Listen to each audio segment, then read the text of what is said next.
Good morning, students. My name is Mandeep Kar from California Public School. Hope all of you are fine, and I also hope that you are doing all the questions at your home.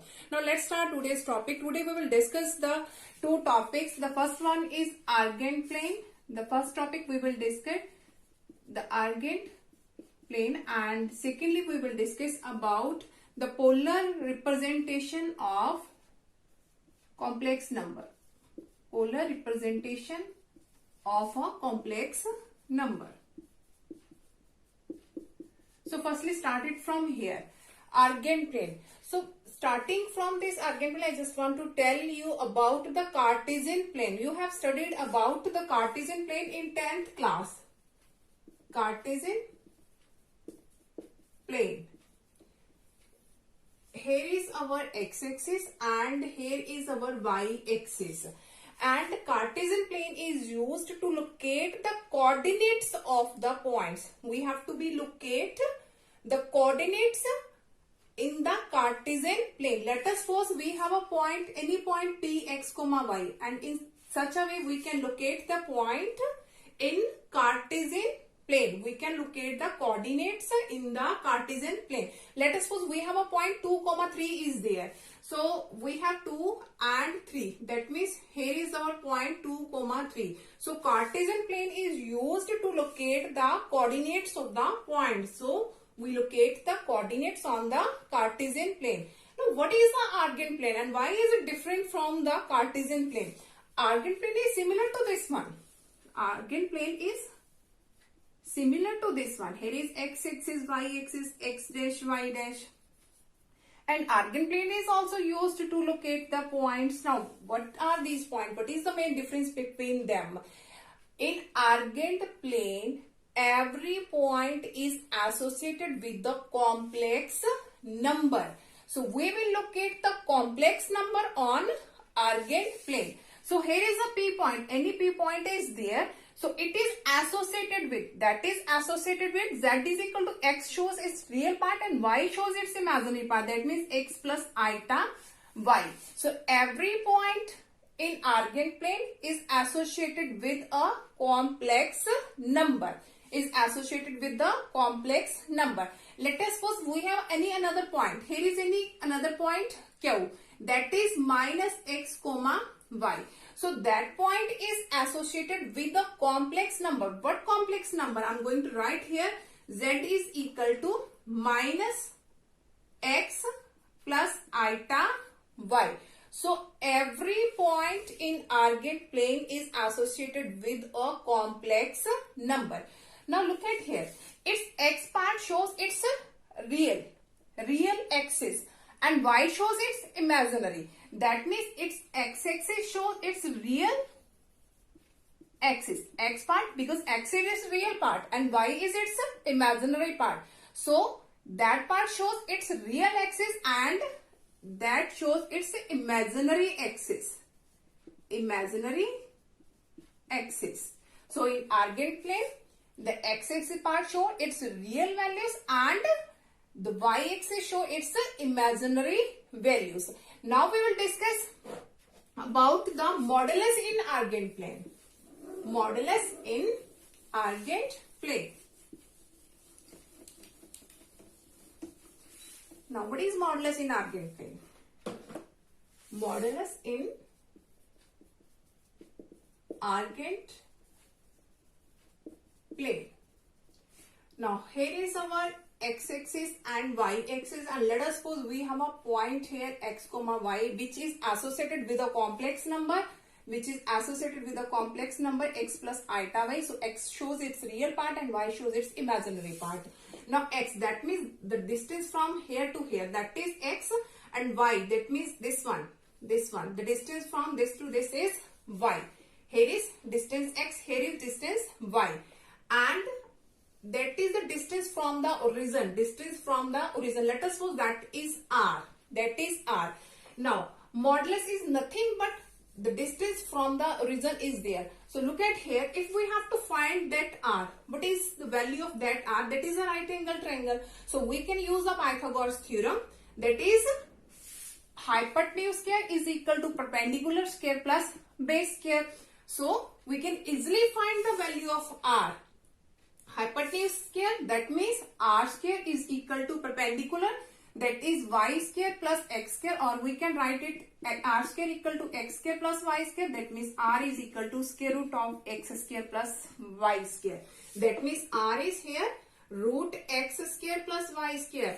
So the value of r is nothing but the modulus of a complex number. Here is our complex number associated with this point. If I will find its modulus, that is square root of its real part square plus its imaginary part square. So firstly, r is nothing but the modulus of a complex number. Now, after that, we will discuss about the conjugate in argand plane. What is conjugate in argand plane?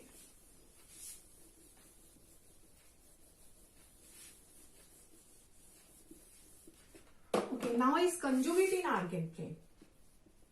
Everyone knows in which way we can find the conjugate. Now in argand, we'll look at here. Here is our x-axis and here is our y-axis. And let us suppose we have a point here p x comma y, and that is associated with a complex number z equal to x plus iota y. So here and here, that is our x distance and that is y, and that is the distance from the origin. That is distance from the origin. Now, if I have to find its conjugate is nothing but the mirror image of this point. The mirror image of this point is x comma minus y. X comma minus y. So its conjugate is x minus iota y. If z equal to x plus iota y, its conjugate is x minus iota y. So I am going to repeat this one. Conjugate of a point is nothing but the mirror image of that point. Here is x comma y and its mirror image is x comma minus y. If that point is associated with a complex number z equal to x plus iota y, that means its conjugate is x minus iota y. Now we will discuss about the polar representation of a complex number. Okay, now what is the polar representation of a complex number? So look at here, that is our argand plane. Here is x-axis, here is y-axis, and let us suppose we have taken here any point p x comma y that is associated with a complex number x plus iota y. Z is equal to x plus iota y. So the distance from this to this is x, and here is y, and here is our r. The distance from the origin is r. Now in polar representation, we have to find this point. That means we have to find x, y. We have to reach at x, y. Now in which way we can find x and y? So firstly, you have to find what is x and what is y in the form of, let us suppose that angle is theta. That is distance from the origin. We have taken it as a radius r, and let us suppose that angle is theta. So in polar representation form, we have to reach, we have to, because in the in the argand plane, we have to represent that complex number. And in which side we have to represent? In first or in second quadrant, in third, in fourth quadrant. So to know about each and everything, you have to find what is r and theta. If you know to find the value of r and theta, firstly you have to find what is x and what is y. So you just have to find the value of x and y in the form of r and theta. So here, look at here. Here is our perpendicular, here is our base, and here is our hypotenuse. So base over, here is our base over hypotenuse, that is equal to cos, and I have written the angle is theta here. So base is x, hypotenuse is r, is equal to cos theta. So the value of x is r cos theta. Firstly, in polar representation form, if we have to find what is x and y, we have to find x and y in the form of r and theta, because we can easily find out, whenever we will solve the question, we can easily find out the values of r and theta. So x is equal to r cos theta. Similarly, the perpendicular and hypotenuse concept. Perpendicular over hypotenuse, that is equal to sine, and theta is here, sine theta. Now what is perpendicular? That is y. Hypotenuse is r, that is equal to sine theta. That means the value of r is as y is r sine theta.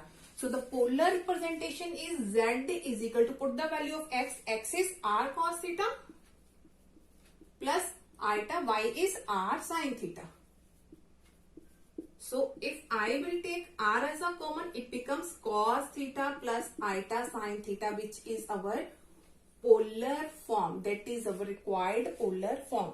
So in the Argand plane, if I have to reach that point, firstly I have to find the value of r and theta. Whenever I am going to explain the questions, we will also discuss some example, then you can understand it easily that in which way we can find all these concepts.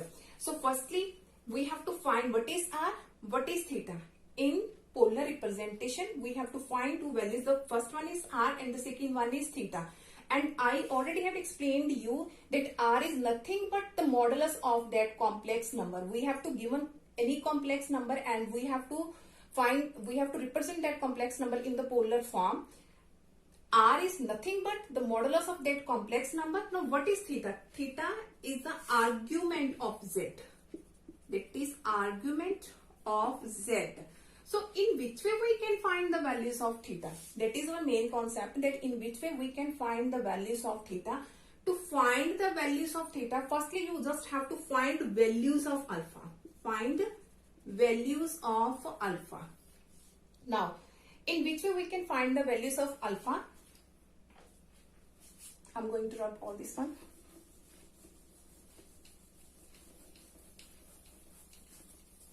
Okay. In every question we have to find the theta. Before finding theta, you have to find the values of alpha. Whenever I'm going to solve the question, I will explain what is alpha here. Here. Now firstly look at here. We have the four quadrants. Here is our first quadrant, here is our second quadrant, here is our third quadrant, and here is our fourth quadrant. In first quadrant, here is our x, here is y. It can be written as x dash, it can be written as y dash. In first quadrant, both are positive. X is positive, y is positive. In second, x is negative and y is positive. In third, x is negative, y is negative. In fourth, x is positive and y is negative. Now, in which way we can find the values of alpha? In first quadrant, your theta will be always equal to alpha. And in second, your theta will be always equal to pi minus alpha. In third, your theta always be equal to alpha minus pi. And in fourth, your theta will be equal to minus of alpha. And one more thing, you just have to keep it in mind. Whenever we will find the values of theta, theta always lies between minus pi less than theta less than equal to pi. The value of theta always lies between this one. That means theta always greater than minus pi and always less than equal to pi should be there. Now firstly, if I have to find the value of theta and I have written there, we have to find the value of alpha. So whenever you have given any complex number, let us suppose we have given any complex number that is 1 plus under 3 iota. Now in which way we can find its theta? We have given any complex number 1 plus under 3 iota. Firstly, you just have to see what are its x and y. The value of x is 1 and y is under 3. X is 1, y is under 3. So you just have to see in which quadrant that particular point lie. Both are positive. That means it lies in first quadrant. It lies in first quadrant. That means in this case, your theta is always equal to alpha. And write down one more formula. Tan alpha is equal to modulus of y by x. Tan alpha is modulus of y by x. Y, that is the imaginary part. That is the imaginary part of complex number. And x is its real part. X is its real part. So to find the value of theta, firstly you have to find the value of alpha, and tan alpha is equal to modulus of y over x. Y is the imaginary part of complex number and x is its real part. So you have given any complex number, you have seen that both are positive. Both are positive. That means it lies in first quadrant. That means your theta will be same the value of that value of alpha. Let us suppose we have any complex number that equal to minus 1, minus of under 3 iota is there. Now here is the point minus 1 and minus under 3. The x point is minus 1 and y point is minus under 3. Both are negative and both negative lies in the third quadrant. So in such a case, your theta will be alpha minus pi. Firstly, you have to find what is alpha. After that, you have to alpha minus pi. You have to subtract alpha minus pi and you can easily get the value of theta. Let us take some few examples that you can understand all these concepts. And I want to say that whenever I'm going to solve all these questions, you can understand it easily because that is very important concept, and all the questions of polar form are very important and very easy. So let's take one example that you can understand all these things. So let's start from the example. Okay, now we have to convert z equal to root 3 plus iota in polar form. So let's start from here. Firstly, write down the polar form. Z is equal to r into cos theta plus iota sin theta. That is our polar form. So put the value of z. Z is root 3 plus iota. That is equal to r into cos theta plus iota sin theta. After that, we have root 3 plus iota equal to, by doing its multiply, that is r cos theta plus r iota sin theta. Now look at here, that is a complex number and that is also a complex number. Real part is here, its real part is here, its imaginary part is 1, its imaginary part is r sin theta. So we can equate its real and imaginary parts. By equating its real and imaginary parts, so root 3 is equal to r cos theta and imaginary part here is 1 is equal to r sin theta.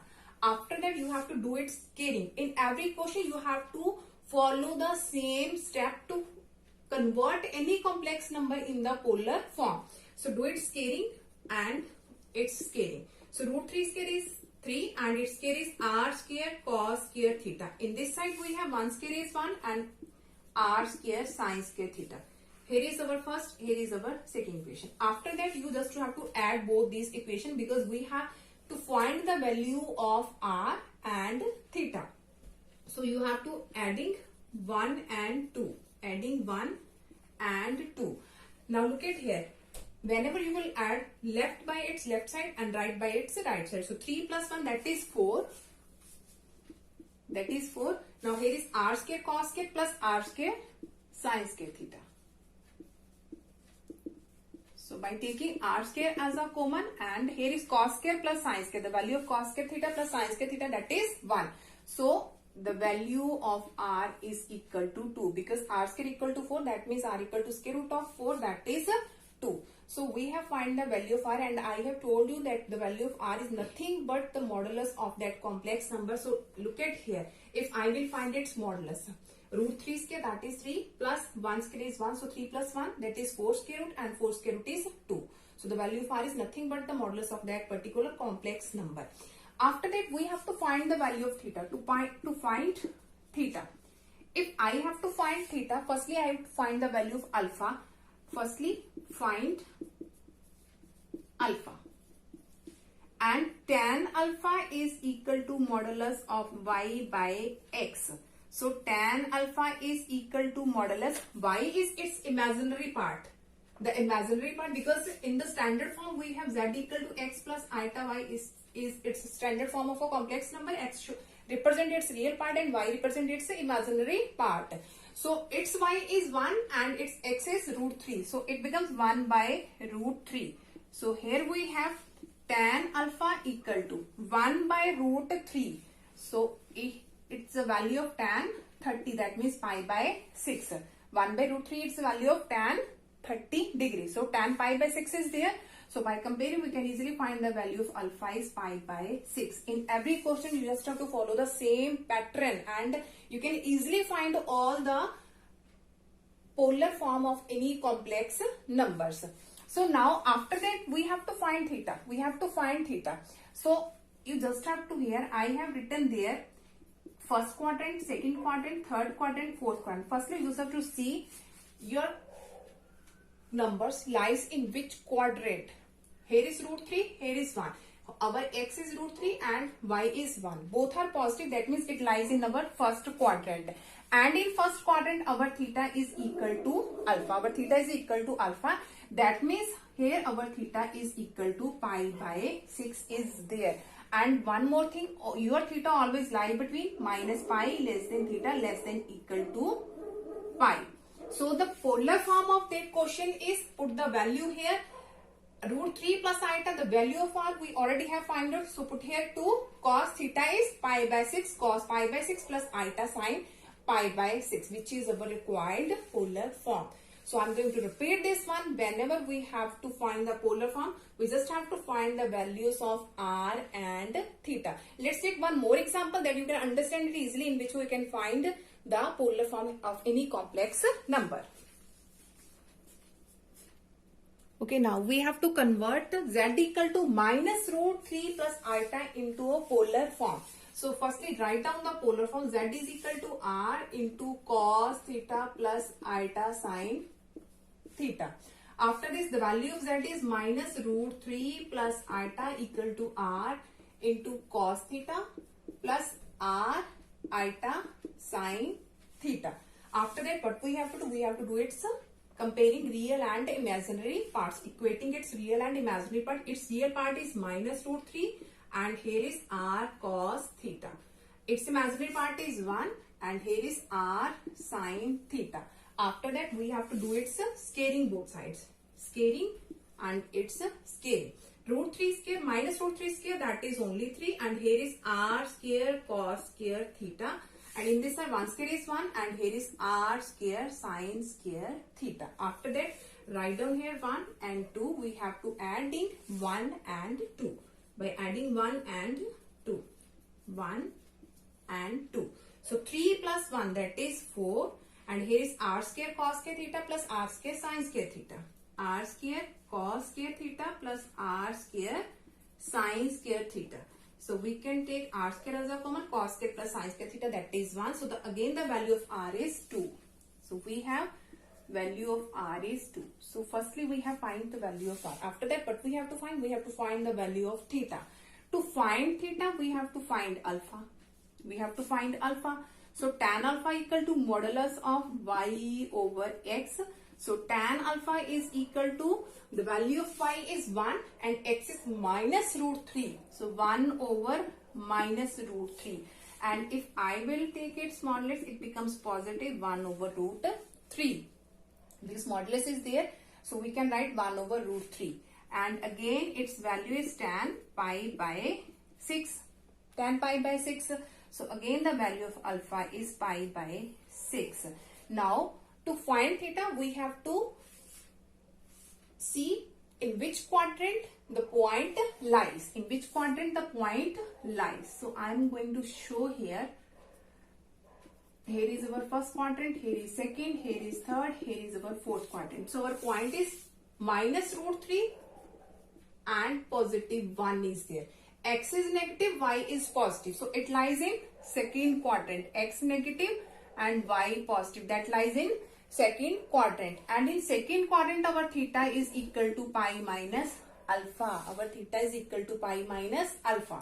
So here we have theta is equal to pi minus alpha. So the value of theta is pi minus alpha. We already have find, that is pi by 6. So our theta is equal to 6 is LCM. 6 pi minus pi, that is 5 pi by 6. That is the value of theta, and you can check it lies between minus pi less than theta less than equal to pi. Okay. So our polar form is, what is our polar form? Minus root 3. I am going to write here our polar form is equal to, the value of r is, you have to put here 2, and cos theta is pi by 6 cos 5 pi by 6 plus r, the value of r I have taken it, if I have taken it a common here. So in this way you have to write this one, 5 pi by 6 plus iota, and sine, here is 5 pi by 6, which is our polar form. Hope so that all of you have been cleared about in which way we have to find the polar form of a complex number. Now for tomorrow we will discuss a few questions regarding this one, and I think we will discuss some more questions of polar form that you can understand it easily, in which way we have to convert a complex number into a polar form. Thank you so much everyone.